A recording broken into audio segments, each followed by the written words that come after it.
حدیث نبوی صلی اللہ علیہ وآلہ وسلم۔ جب سورج ڈھلا تو نبی کریم صلی اللہ علیہ وآلہ وسلم حجرہ سے باہر تشریف لائے اور ظہر کی نماز پڑھائی، پھر ممبر پر تشریف لائے اور قیامت کا ذکر فرمایا، اور آپ صلی اللہ علیہ وآلہ وسلم نے فرمایا کہ قیامت میں بڑے عظیم امور پیش آئیں گے۔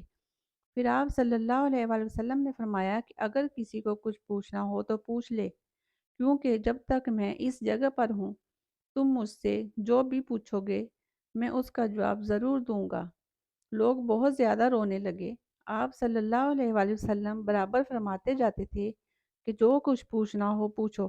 عبداللہ بن حذافہ سہمے کھڑے ہوئے اور دریافت کیا کہ حضور صلی اللہ علیہ وآلہ وسلم میرے باپ کون ہیں؟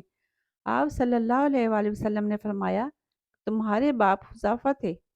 آپ اب بھی برابر فرما رہے تھے کہ پوچھو کیا پوچھتے ہو۔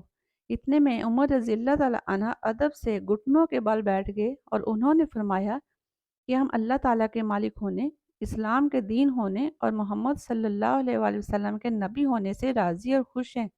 بس اس گستاخی سے ہم باز آتے ہیں کہ آپ سے جا اور بیجا سوالات کریں۔